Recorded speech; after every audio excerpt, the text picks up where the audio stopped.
There we are. Okay, so where are we with the bike? So he brought it in. It had an entire snowdrift on top of it, a lot of pine shats, no key, and I cheated you on the pine shats and I took the pine shats off.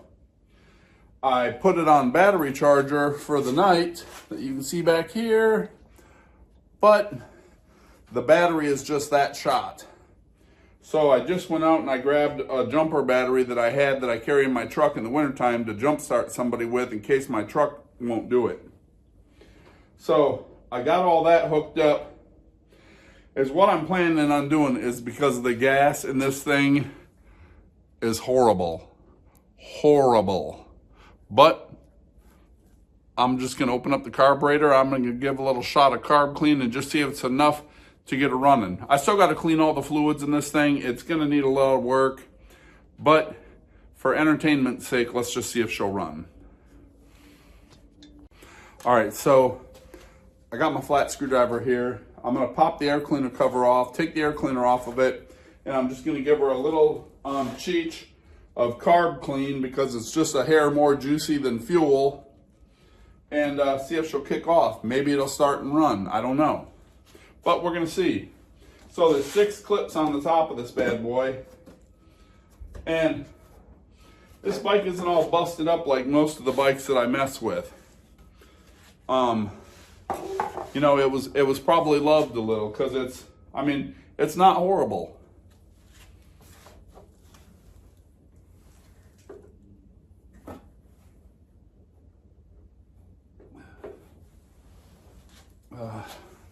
Tell you what, I'm going to pull you out of the thing here so you can kind of see what I'm doing. In here.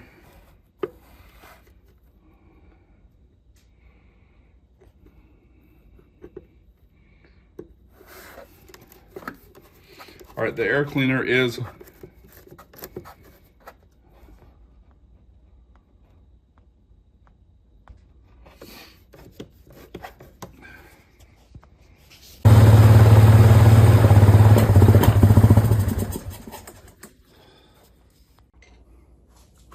so basically is what the problem is that most of the people that are making these YouTube videos aren't using their iPhone, because guess what happens when you're videoing and somebody calls you, you stop videoing. And I got 2 phones and I might as well be a crack lord because my phones ring all the time. But that's not why we're here. So let's talk back about the ATV. All right, so there we go. So I came out here today. I cranked up the heat at lunchtime so that it wouldn't be so dang cold. This morning, I picked up my phone. It said it was a very, very loving 11 degrees outside. The good point is it said it feels like 11. And I was like, wow. Well, then when my wife got in her vehicle to go to work, it said that it was a very loving 5 degrees. Regardless, it's chilly. So I came out here, I fired up all the heat so that by the time I got off of work, I could come out here and survive for a little bit. And I jumped on this bad boy and it fired straight up. And I mean straight up. I had to run it with a full choke on and it would only idle. But when my buddy brought it over here to be fixed, he wasn't real descriptive about the problems. He was just like, you know, take a look at it. It's been sitting in my backyard for a couple of years. My grandkids or my daughter tore it up. And that's kind of all I remember from the conversation. So when I got out here today, like I said, it fired right up and it ran good. Ran really good. I put it in reverse. The reverse light works on the dash. The neutral light works on the dash. I backed it up a foot. I put it in forward gear. It moved forwards a foot.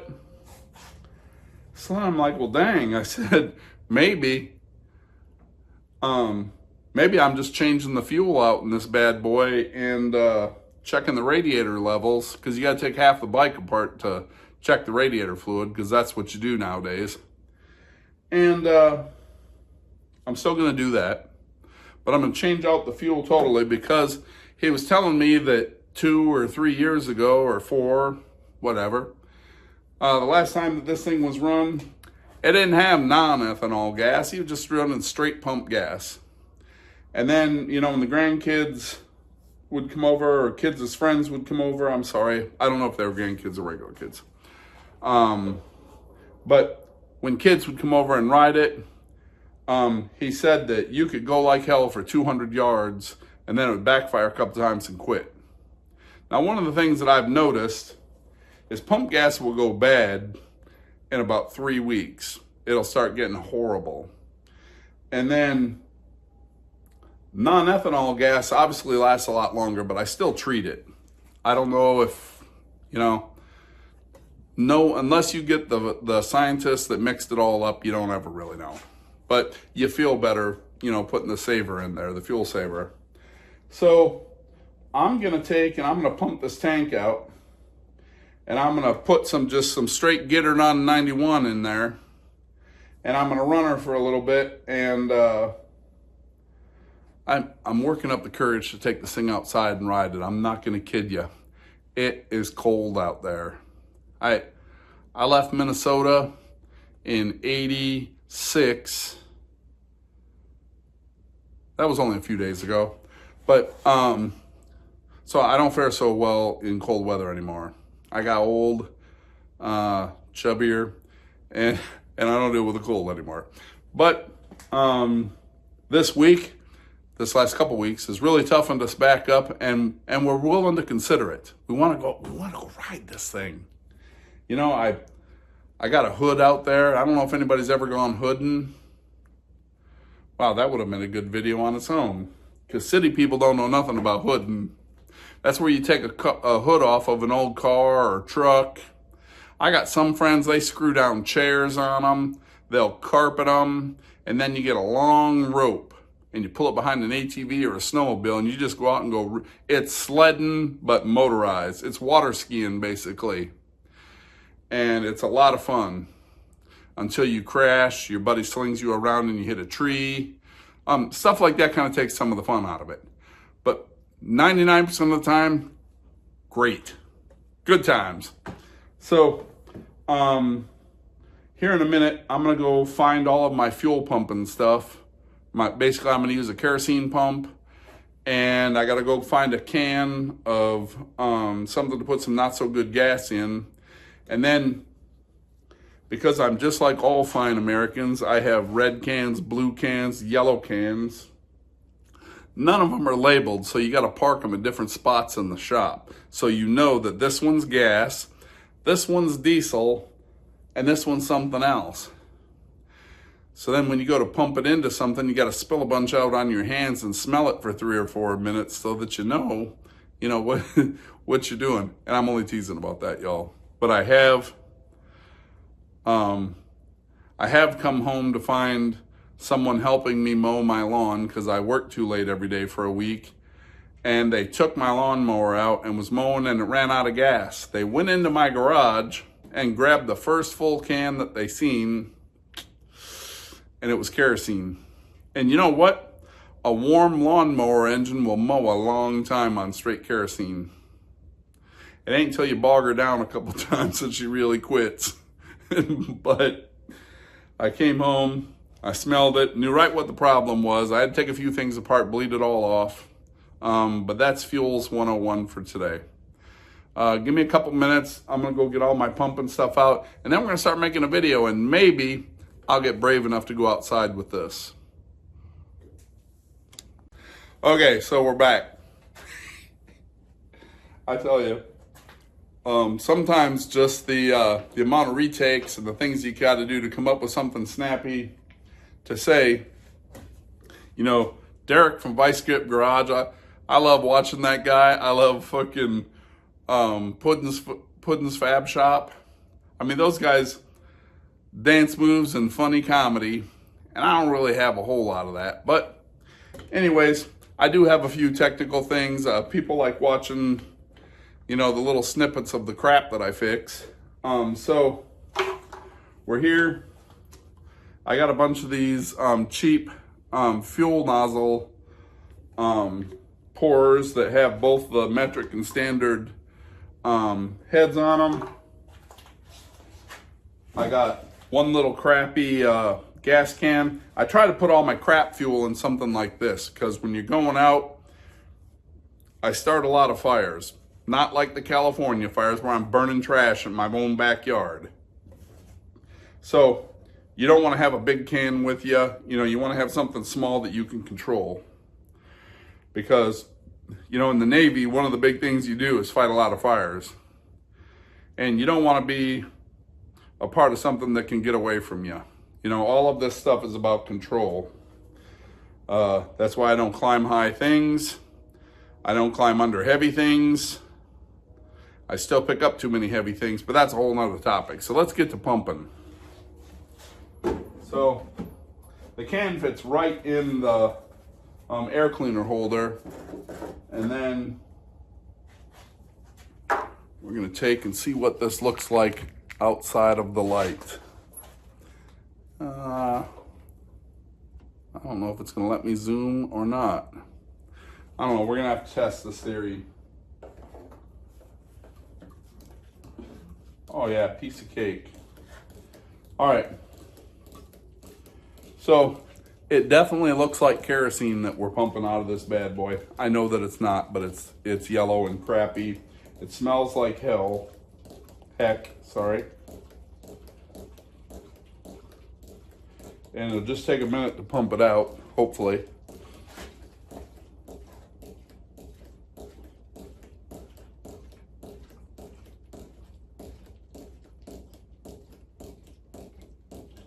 But if it's more than a gallon, we're gonna have to go back to the drawing boards.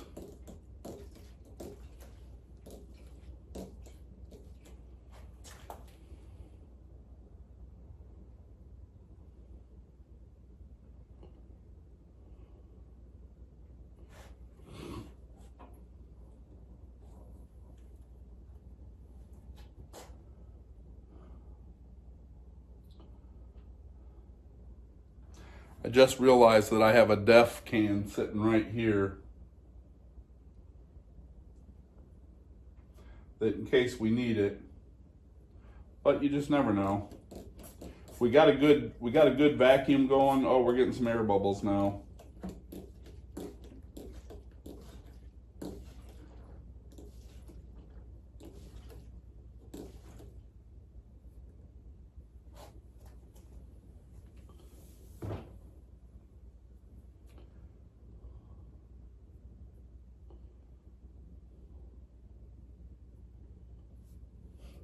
We're getting there.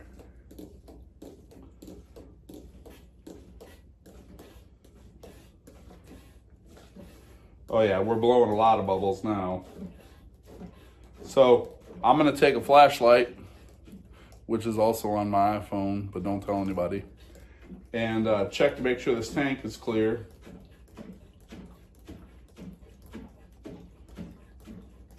And I'm gonna hook her up with some 91 octane free. And I told my buddy that if it runs better like this, that I would run by the airfield tomorrow, because I got to go back to Seatown anyways. I'll go by the airfield and I'll pick up a couple gallons of airplane fuel, because there's not one small engine on the planet that don't love some good octane. But I think we're just about ready to juice this thing up with a little bit of fresh gas.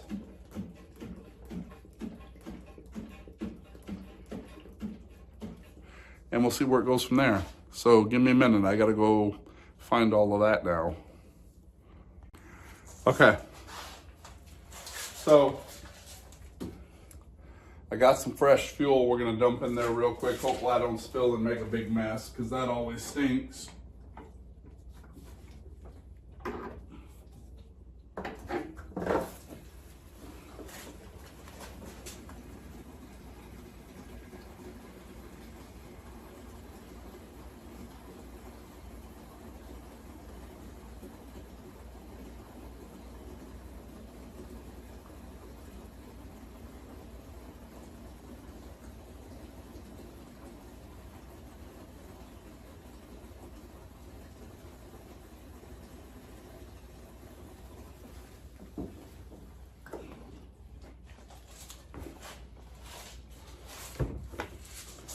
All right. Ugh.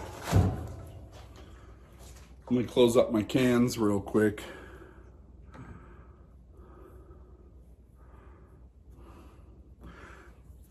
With everything they always do to try and, help save the environment, why not have evaporation-free gas? I'm only kidding.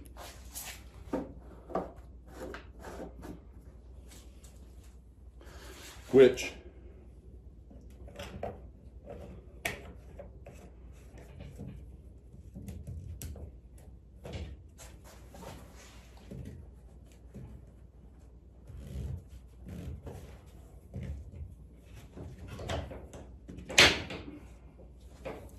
that's one of the things that I always forget, because like comedians got to have a safety disclaimer nowadays. I got a bad sense of humor and I cuss a lot, and I'm really doing my best to edit it all out. Well, I'm actually doing my best not to cuss so that I don't have to edit it out. But we're at a point right now, I got to go find a pair of gloves and probably a better hat. But I love this hat. But I got to find a better hat. I'm probably going to put the nasty air cleaner back on this thing, because that's what I do. And take it out and run. He says it'll run 100 yards or 200 yards and then it'll say I'm done. So my goal is to run 100 yards back and forth right outside of the garage, so that when it quits, I don't got to push it so far. Because still a lot of snow on the ground. It's cold out there. I don't really feel like pushing it. So we're going to go run around the yard a couple times. And if anything, I'll go get my other bike out that we just put the fuel pump in. The difference in the two bikes is, on the Suzuki, the fuel tank is under the back seat, and you got to have a fuel pump to pump that fuel up to the electronic fuel injection. This bike is gravity feed. Basically, the gas tank's on top of the carburetor. So when somebody tells you that it's not getting gas and you look at the bike and it's a gravity feed, all right, then you know you got a carburetor problem. And 99% of the time, the floats are stuck, or like I showed you in the cheap motor, the jet hole is stuck. You pop the bowl off the bottom, you find the center of it, and you run one of them little ribbed rods up through it. And let me tell you, brand new. So give me a couple minutes to go get some warmer clothes on, and then we're gonna go ride this thing once. Okay, so I did get a helmet cam. We're still figuring this out. But I went in to get it off the table because it was charging. And my wife was like, if you're going to go on the internet, you need to dress better. I brought you this new sweatshirt so that you could go out there and film and not get it dirty. And I'm like, babe, filming this stuff, that's what happens. You have work clothes, you have hanging out with your wife clothes, and then you got garage clothes.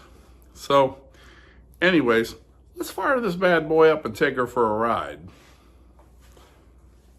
I gotta pop the air cleaner back on her real quick. Hopefully my helmet cam is catching a lot of this.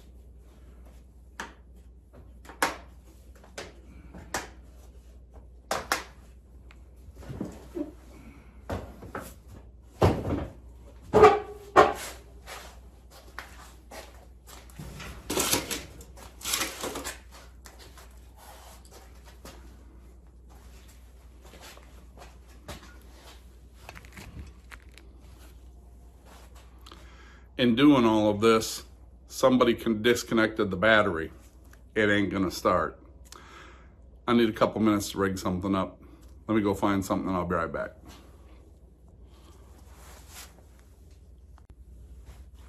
Okay, so tonight, every time I hit record, somebody calls. I apologize. You can't apologize too much though, because shit happens and you need to be able to talk to people. staying in touch with old friends, regular friends, neighbors. It's important. So a little bit ago when we left off, I got out the helmet cam, and I wanted to show you guys something. I built this a whole lot of years ago. It's a set of jumper cable ends off of a battery charger, and then just eyeball ends. So when you get a vehicle that you got to jump start, obviously you got to have some good cables running to it to get her to cheech off. But once she's running, most of the time it'll run on the alternator.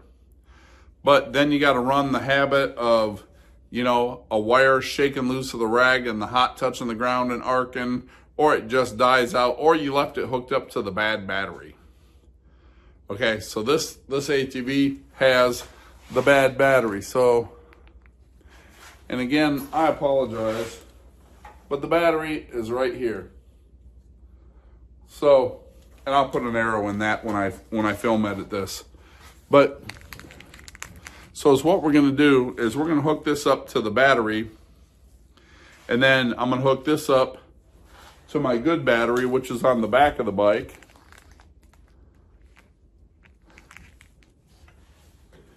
I'm going to start it with the jumper cables, probably, so I got good juice. And then I'm going to take the jumper cables off and run it off of all of this. So then you got to ask yourself, Deke, why are you doing this? Well, I hadn't really planned on driving this tonight, but I was hopeful. I couldn't get to the store to buy another battery. I could go out to the other shop, which is a long walk, pull the battery out of that machine and bring it back. But it's really cold out. Now I got my cold weather gear on, and all I got to do is just install this, and then I can run this, and then in an emergency, or if this thing really runs the 200 yards and quits, hey, we got another bike to come get it with. And you're not out there in the dark, in the cold, hating life, trying to change it out. So that's where we are. So I'm not going to film putting these two screw leads in because I suck at cameraman option. I need to work on my zooming, and I'm going to hook these two up. And then once I get her going again, I'll turn the camera back on, and I'll hit this bad boy, and then we'll go out and run this thing around the house a couple times. All right, so that's the plan. Let's see what happens. The best part of this, I just hooked this up, and I'm thinking to myself, I need to have a cameraman so that I can have somebody, showing me. And I'm like, and I did the whole thing with this thing on my head. But I mean, it is what it is. So I'm going to snap a little video of it. But we're ready to drive this thing. I'm just going to take this out of the camera holder real quick, and I'm going to show you what.